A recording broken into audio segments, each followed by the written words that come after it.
Russell Jones, um morador da cidade de Akranes, se surpreendeu ao encontrar um garoto perdido à noite numa floresta congelada da Islândia. Porém, quando a manhã chegou e ele descobriu toda a verdade sobre o menino, suas mãos ficaram trêmulas.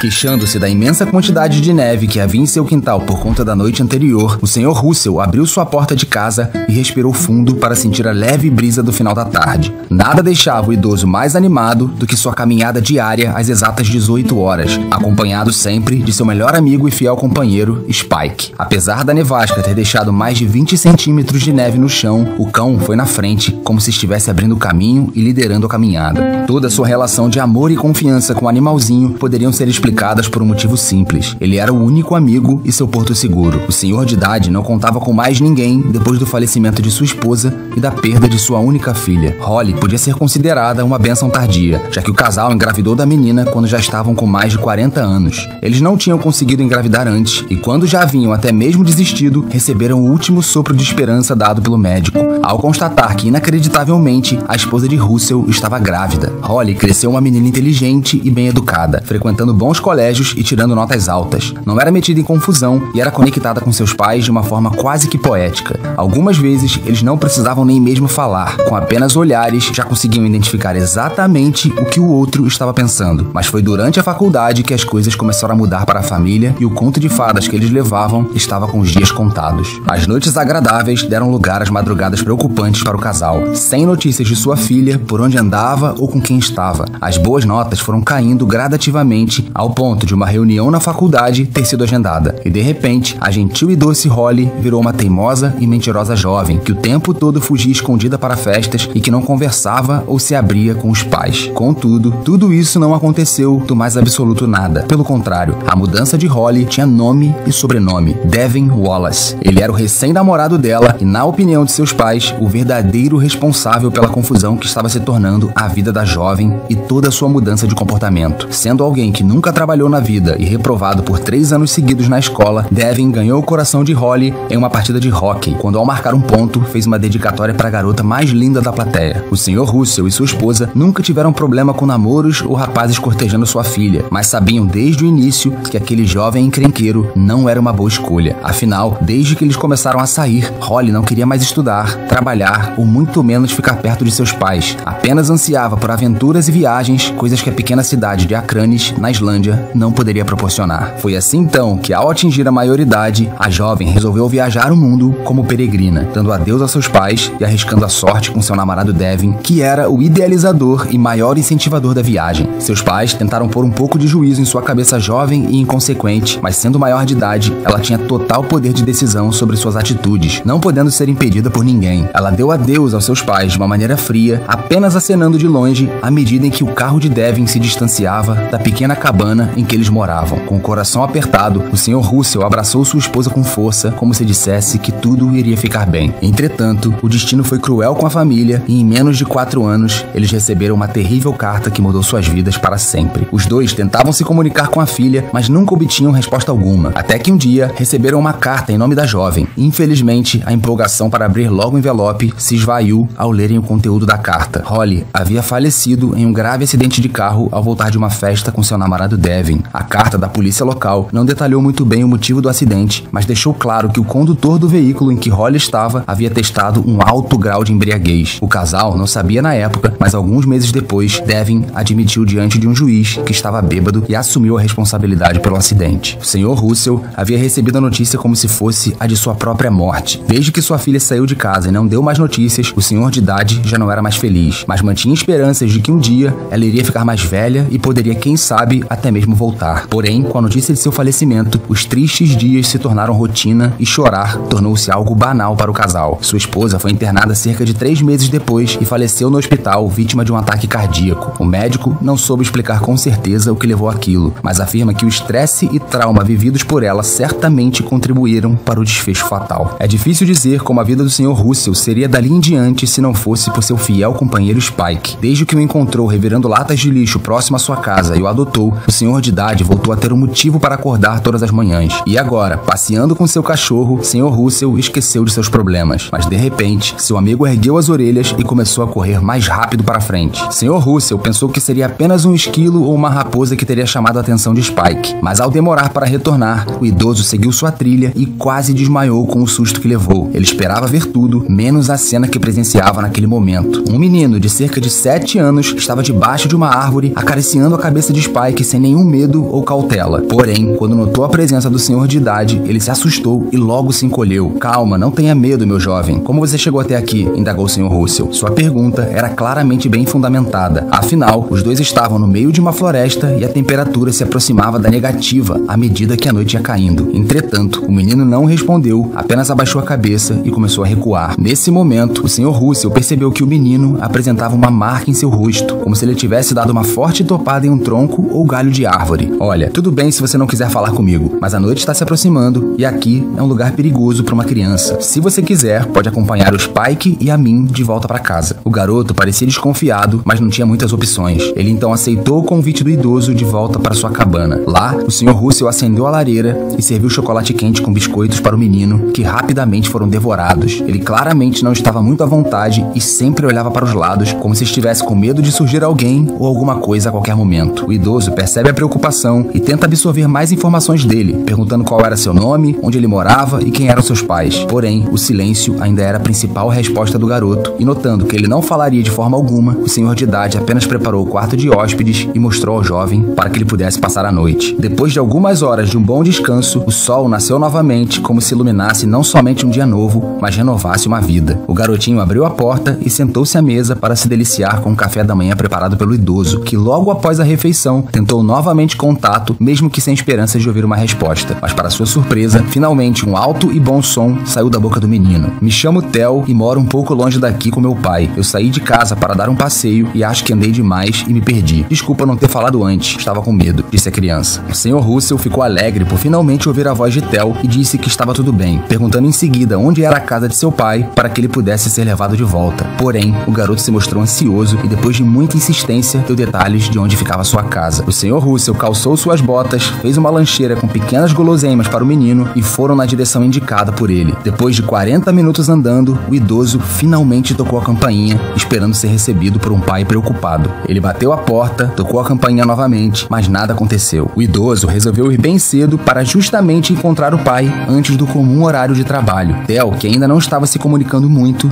disse: "Ele deve estar dormindo, Sr. Russell, como sempre faz." O senhor de idade então observa que a porta, na verdade, não estava trancada, e ao girar a maçaneta, ela se abriu. O idoso jamais entraria na casa de alguém dessa maneira, mas considerou que o motivo era excepcional e decidiu colocar os pés para dentro, à procura do responsável da criança. Logo depois de entrar, ele pôde observar que quase tudo estava coberto com poeira e lixo. Haviam garrafas de bebida alcoólicas espalhadas por todo o lugar, embalagens de pizza e restos de comida enlatada. O Sr. Russell caminhou com cuidado e encontrou um homem deitado no sofá em meio a toda aquela sujeira. O cheiro de álcool exalava não somente do ambiente, mas também do homem deitado ali. "É ele, esse é meu pai", disse o menino para o choque de Sr. Russell. Antes que o idoso pudesse pensar no que fazer, o homem que estava deitado no sofá acordou. "O que é isso? Quem é você e o que você está fazendo na minha casa? Como você entrou aqui, velho idiota?", disse o homem em suas primeiras palavras para o Sr. Russell. Muito educado e controlado, o idoso explicou a situação e de como havia encontrado seu filho perdido na floresta e apenas havia entrado porque ninguém atendia a campainha. "O quê? Essa peste fugiu outra vez? Ele vai se ver comigo." O senhor de idade apenas conseguia pensar consigo mesmo sobre a frase que havia acabado de escutar, pois claramente o pai nem mesmo sabia que seu filho esteve em perigo no dia anterior. Como alguém perde um filho e nem mesmo percebe, pensou o Sr. Russell. Sendo puxado pelo pai com extrema força, o menino levou uma dura bronca e, por fim, um forte tapa no rosto. O idoso interviu de prontidão, ficando entre Theo e seu pai, impedindo a continuidade das agressões. Enquanto estava em sua cabana, Sr. Russell havia observado que os braços e o rosto do menino estavam marcados, e agora sabia que o real motivo não era o resvalo em galhos ou topadas em troncos de árvores. "O que você está fazendo? Não basta invadir minha casa e sequestrar o garoto? Agora vai querer me ensinar a educar meu próprio filho? É melhor você sair da frente, velho, antes que sobre pra você também", ameaçou o homem. Contudo, Sr. Russell não moveu 1 centímetro sequer, ficando firme onde estava, protegendo o pequeno Theo. Já o homem cumpriu o que havia prometido. Ele deu um forte empurrão que fez o senhor cair para trás. Após isso, o homem homem se dirigiu de forma determinada para a cozinha e Sr. Russell ouviu o som de gavetas sendo reviradas. Sem perder tempo e percebendo o terrível erro que foi ter entrado naquela casa, o idoso não pensou duas vezes e saiu correndo daquele terrível lugar, mas não sozinho. Ele pegou Theo pela mão e o levou junto, saindo dali o mais rápido que conseguiu. Sr. Russell ficou em choque com o que havia acabado de presenciar. Agora, tudo fazia sentido em sua mente. Theo nunca saiu para passear e se perdeu. Ele claramente havia tentado fugir depois de mais uma agressão de seu pai bêbado. O garoto preferiu arriscar suas chances em uma floresta congelada à noite do que passar mais um dia ao lado daquele péssimo ser humano. E a preocupação ao conhecer o idoso pela primeira vez estava completamente explicada. Afinal, como ele poderia ter confiança em alguém sendo criado daquela forma? O garoto apenas perguntou se poderia passar a noite na cabana do idoso mais uma vez, implorando para que ele não fosse levado de volta para aquele lugar. Não se preocupe agora, Theo. Farei de tudo ao meu alcance para que você nunca mais fique na companhia daquele monstro. Agora eu entendi tudo, disse o Sr. Russell abraçando o menino, que a esta altura estava chorando e com medo. Juntos, os dois voltaram para a cabana na floresta e tentaram ficar mais calmos diante de toda aquela manhã caótica. Ainda naquele dia, 12 de fevereiro de 2009, a primeira coisa que o Sr. Russell fez após alimentar Theo durante o almoço foi ir à delegacia para contar tudo o que sabia e que havia presenciado. O garoto prestou depoimento e fez um exame para constatar suas lesões por todo o corpo, contando que o pai sempre o repreendia violentamente caso ele se aproximasse de seu material de trabalho e que tudo piorava quando o homem estava bêbado, o que acontecia quase todas as noites, tornando ele um homem extremamente instável e perigoso. Ele foi identificado como Sebastian Gibson e no mesmo dia, uma operação que reuniu viaturas e até mesmo o apoio de outras delegacias invadiu a casa de Sebastian com um mandato de busca e apreensão. Acontece que Theo foi questionado sobre o material de trabalho de seu pai e deu mais detalhes. De forma sincera, ele não sabia, mas o que disse deu origem a uma operação maior do que de costume para casos de agressão familiar. Ao invadirem o local, os oficiais encontraram exatamente o que estavam buscando há meses. Além de toda a sujeira e bagunça que o Sr. Russell já havia declarado, um dos cômodos da casa estava repleto de celulares, máquinas de clonar cartão e diversos itens para falsificação de documentos e aplicação de golpes. Foram encontrados bilhetes de loteria falsos que eram usados para enganar pessoas mais velhas e roubar os seus dados bancários. Sebastian foi preso em flagrante e, ao ver o Sr. Russell parado ao lado de uma das viaturas, soube exatamente quem foi o responsável pela sua queda. O idoso apenas o encarou com desprezo e pena. A polícia localizou uma tia de Theo, irmã de sua falecida mãe, e sua guarda foi entregue para ela. O garotinho só teve contato com a tia no início de sua vida, quando ainda era um bebê e sua mãe estava viva. Para evitar levantar suspeitas sobre sua vida de ilegalidades, o pai de Theo o impedia de ter qualquer contato com a família de sua mãe e repelia agressivamente as tentativas de contato da família. Theo foi recebido com muito carinho por sua tia. Ele era visitado com frequência por Sr. Russell e Spike. A família de Theo e o idoso se tornaram grandes amigos. Eles eram extremamente gratos por tudo que ele havia feito e passaram a convidá-lo quase todos os finais de semana e em datas comemorativas, dando a Theo um avô adotivo e a Russell uma segunda chance para ser feliz. Se você gostou desse vídeo, peço por favor para deixar um like, e essa outra história que está aparecendo na tela agora provavelmente vai te emocionar também. Boa sessão e até o próximo vídeo.